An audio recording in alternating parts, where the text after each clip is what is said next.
Welcome to true 9 news.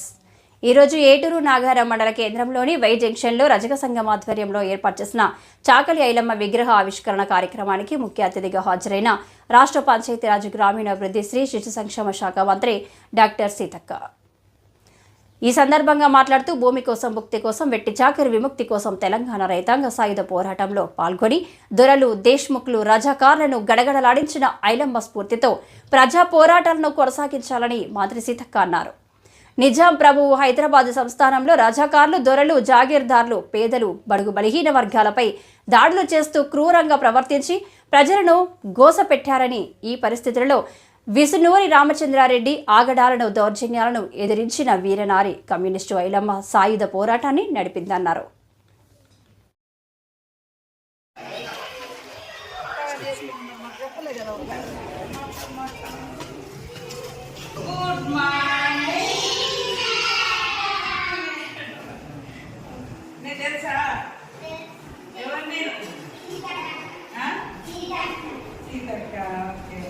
అన్నం తిన్నారా?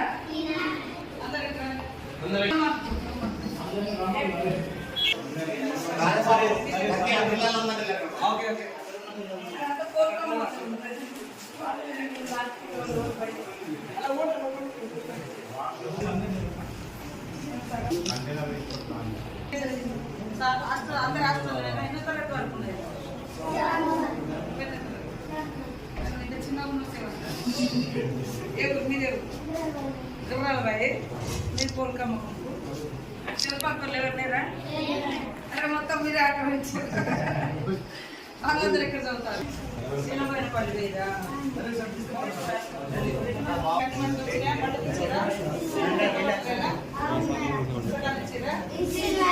భాష మాత్రం మర్చిపోకూడదు. మీ భాష మీరే మాట్లాడారు. తెలుగు నేర్చుకోవాలి, ఇంగ్లీష్ నేర్చుకోవాలి, ఓన్లీ కూడా నేను ఉండాలి. హిందీ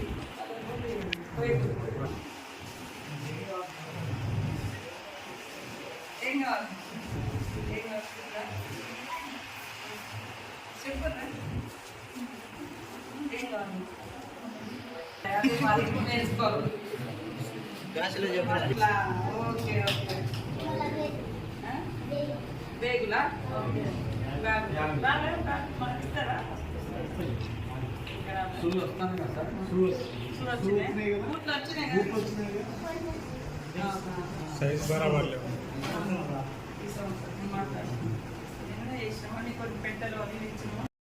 అటువంటి తల్లి ఇవాళ చాకలి ఐలమ్మ అంటే కొంతమంది చాకలోళ్ళ కోసమే చేసిందేమో అనుకుంటారు, కానీ ఆమె పోరాటం మా అందరికీ స్ఫూర్తి. నేను కూడా అక్కడ నుంచే ఆ పోరాటాల స్ఫూర్తితోటే మేము కూడా ఉద్యమాలు చేయడం జరిగింది.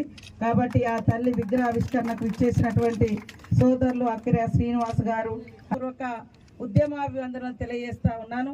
నేను ముందే చెప్పిన చాకలి ఐలమ్మ పోరాటం ఒక చాకలి కులం కోసమో వాళ్ళ హక్కుల కోసమో కాదు, కానీ ఆమె పోరాటం ఈ తెలంగాణ ప్రాంత బిడ్డల పీడన నుంచి విముక్తి కోసం, దొర గడీల పాలన నుంచి స్వేచ్ఛ కోసం, వెట్టి చాకీర్ నుంచి స్వేచ్ఛ విముక్తి కోసం ఆమె పోరాటం చేసింది.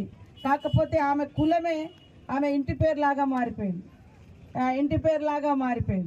కానీ ఆమె ఎక్కడున్నా కూడా అంటే ఎక్కడ ఆమె ప్రస్తావన వచ్చినా సీఎం రేవంత్ రెడ్డి గారు పక్కాగా చాకలి ఐలమ్మ వీర వనిత పోరాట స్ఫూర్తి అని ప్రతి చోట అప్పుడు ఇప్పుడు అధికారంలో ఉన్నా కూడా ప్రతి చోట తీస్తూనే ఉంటాడు, వారికి నివాళులు అర్పిస్తూనే ఉంటాడు. కాబట్టి ఈరోజు మనం అనుభవించే స్వేచ్ఛ, స్వతంత్రాలు, ఈ వెట్టి విముక్తి, ఈ వెట్టి చాకిరి నుంచి స్వేచ్ఛ ఇవన్నీ వచ్చినాయి అంటే మరి చాకలి ఐలమ్మ గారు, ఇటు దొడ్డి కొమరయ్య గారు, అటు కొమరం భీం గారు, మరి అదేవిధంగా ఎంతోమంది అక్కడ ఉన్నటువంటి దొరల పాలనకు వ్యతిరేకంగా, గడీల పాలనకు వ్యతిరేకంగా పోరాడి బడుగు బలహీన వర్గాల బిడ్డలకు స్వేచ్ఛను కల్పించినటువంటి వీర వనిత, మరి ఆ పోరాటంలో ఉన్నటువంటి వీర వనిత మైన ఐలమ్మ గారు. కాబట్టి ఇలాంటి పోరాట వీర వనితల యొక్క స్ఫూర్తి పుస్తకాల రూపంలో, కథల రూపంలో ఈ నేటి తరానికి అందించాల్సిన అవసరం ఉంది. తెలంగాణ గడ్డ అంటేనే పోరాటాల గడ్డ. దోపిడీ ఎక్కడైతుందో దానికి వ్యతిరేకంగా పోరాడిన గడ్డ తెలంగాణ గడ్డ. ఈ దేశానికి అందరికీ స్వతంత్రం 1947 ఆగస్టు 15వ తారీఖు వస్తే తెలంగాణకు మాత్రం స్వతంత్రం 1940. తెలంగాణ రైతాంగ స్థాయిలో పోరాటంలో మరి పుష్పల సంఘంగా పేరు పొంది తెలంగాణ రాష్ట్ర సాధన లోపల వీరోచిత పోరాటం చేసినటువంటి చాకలి ఐలమ్మ వారసత్వాన్ని స్ఫూర్తిపుచ్చుకొని కార్యక్రమానికి రావడం ఎంతో గొప్పగా చెప్పుకోవచ్చు. అలాగే మరి రజకుల పేరు ప్రతిష్ట వారి స్ఫూర్తి ఉండాలని సీఎం రేవంత్ రెడ్డి గారు ఈ మధ్య కాలంలోనే కోటి ఉమెన్స్ కాలేజ్ అంటే మరి చాలా పాత అంటే చాలా చరిత్ర కలిగినటువంటి కోటి ఉమెన్స్ కాలేజ్ మహిళా కళాశాల, మరి ఆ కళాశాలకు చాకలి ఐలమ్మ గారి పేరు పెట్టడం జరిగింది. అదేవిధంగా మరొక బీసీ నాయకుడు మరి ఆ రోజు తెలంగాణ కోసం పోరాడి పదవులను సైతం త్యాగం చేసి మళ్ళీ తెలంగాణ వచ్చేంత వరకు ఏ పదవులలో ఉండను అని చెప్పి పోరాడి బరిగీసి నిలబడ్డటువంటి కొండా లక్ష్మణ్ బాపూజీ గారి పేరు మీద కూడా మరొక స్కిల్గా హ్యాండ్లూమ్కి సంబంధించినటువంటి యూనివర్సిటీకి వారి పేరు కూడా పెట్టడం జరిగింది. అదేవిధంగా ఇవాళ పదవులంటే కుటుంబాలకు కాదు, మరి ఇలాంటి పోరాట వారసత్వం ఉన్నటువంటి వాళ్ళకి ఇవ్వాలని ఆమె మన్మరాల్ని కూడా మహిళా కమిషన్లో మెంబర్గా కూడా తీసుకోవడం జరిగింది. ఇట్లా చాలా విషయాలలో ఒక సామాజిక స్పృహతోటి ఈ యొక్క స్వేచ్ఛ స్వతంత్రానికి కారణమైనటువంటి ఉద్యమకారులను గుర్తించాలి అనే లక్ష్యంతో సీఎం రేవంత్ రెడ్డి గారు కూడా ప్రత్యేక చొరవతో ఇవన్నీ చేయడం జరుగుతుంది. అదేవిధంగా మా సోదరులు మరి 102 జీవో వాస్తవానికి అది ఎవరికి బయటికి తెలియదు, వచ్చింది కానీ ఇంప్లిమెంటేషన్లో లేదు. కాబట్టి ఖచ్చితంగా అది బయటికి తీసుకొద్దాం. ఏ లక్ష్యంతో అయితే ఆ యొక్క జీవోలు వస్తున్నాయో ఆ జీవోలు ఖచ్చితంగా ఇంప్లిమెంటేషన్ అయినప్పుడే వాటి యొక్క సార్థకత ఉంటుంది, ఆ వర్గాలకు న్యాయం జరుగుతుంది. అదేవిధంగా ఇంకా కొన్ని విషయాలు కూడా బిల్డింగ్ సంబంధించి స్థలానికి సంబంధించినటువంటి పెండింగ్ కూడా ఉంది. అది నేను సారన్న గారు ఇద్దరం కూడా మరి సీఎం గారి దగ్గరికి వెళ్ళి తొందరగా క్లియరెన్స్ చేసి మరి దాన్ని కూడా నిర్మాణం అయ్యే విధంగా కృషి చేస్తామని తెలియజేస్తా ఉన్నాం.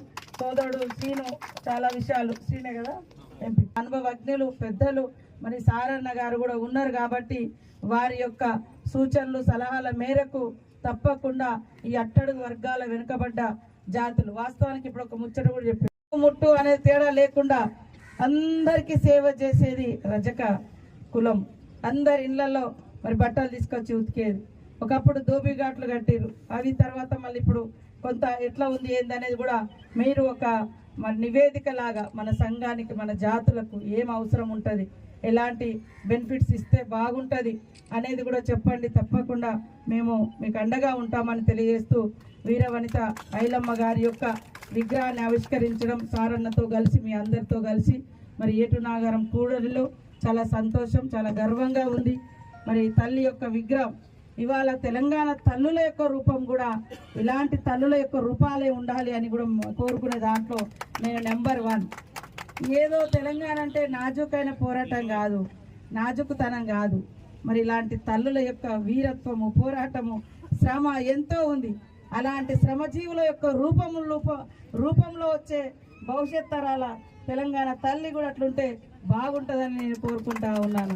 కాబట్టి ఆ యొక్క తల్లికి వీరవనిత ఐలమ్మ గారికి నివాళులర్పిస్తూ ఆమె యొక్క స్ఫూర్తితో భవిష్యత్తులో మనమందరం ఎక్కడ అన్యాయం జరిగినా అక్కడ మనం ఉందామని తెలియజేస్తూ ఐలమ్మ గారికి జోహార్లు అర్పిస్తూ సెలవు తీసుకుంటాము. జోహార్ చిట్యాల ఐలమ్మ గారికి.